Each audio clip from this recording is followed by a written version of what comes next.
మహానాడు వేదిక మీకు వారసత్వంగా కాదని చెప్పాను.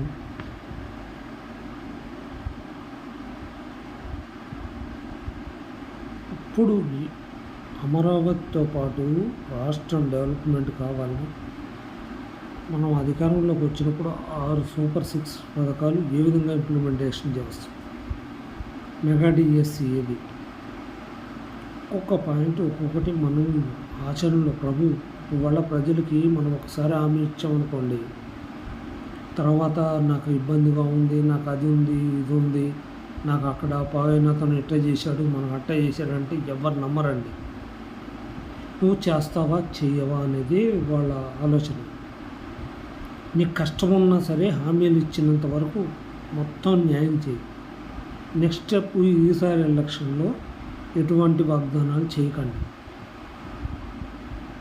ఒక్కసారి వాగ్దానం ఇచ్చి మీరు అమలు చేయకపోతే మీకు డిపాజిట్లు కూడా రావు. అది ఏ పార్టీ అయినా సరే కరెక్ట్ ఒక మాట మీద ఒక కమిట్మెంట్ ఉండాలి.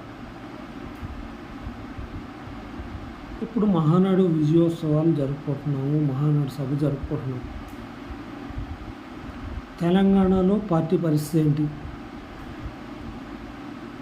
తెలంగాణ వైపు జాతీయ అధ్యక్షులుగా ఉన్న చంద్రబాబు గారు ఇక్కడ ఎందుకు దృష్టి పెట్టట్లేదు? అది జూనియర్ ఎన్టీఆర్ కన్నా కావచ్చు, లేకపోతే ఇంకెవరికన్నా కావచ్చు, సమర్థవంతమైన నాయకత్వం ఇచ్చుంటే వాళ్ళ తెలంగాణ స్టేట్లో కూడా మనం ఉండేవాళ్ళం కదా. ఇప్పుడు తెలంగాణలో కనుమరుగైపోతున్నాం మనం. ఇవాళ మీరు నిర్లక్ష్యంతో తెలంగాణలో కూడా కనుమరుగైపోతున్నాం. బీజేపీ వైపు ఆలోచిస్తున్నాం. ఒక్కసారి బీజేపీ వైపు ఆలోచన చేశారంటే జాతీయ పార్టీకి మళ్ళీ మన తెలంగాణలో మళ్ళీ మన పార్టీకి వస్తారనేది కళ. అందుకే కొంచెం ముందుగా మేల్కొని ఈ మహానాడు వేదికగా తెలంగాణకు ఒక సపరేట్ అధ్యక్షుడిని ప్రకటించండి. అది ఎవరన్నా కావచ్చు. పార్టీని నడిపించే తీరు ఉండాలి. ఇప్పుడు సీఎంగా మీరే, జాతీయ అధ్యక్షులుగా మీరే, ఇవన్నీ కాదండి. ఓన్లీ మీరు సీఎంగా చేస్తున్నారు, దాని వరకు మీ బాధ్యత మీది.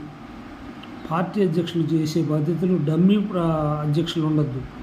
ఫుల్ పవర్స్ వాళ్ళకే ఇవ్వాలి. అది జనాకర్షణ నాయకులకి ఇవ్వండి. అది తెలంగాణ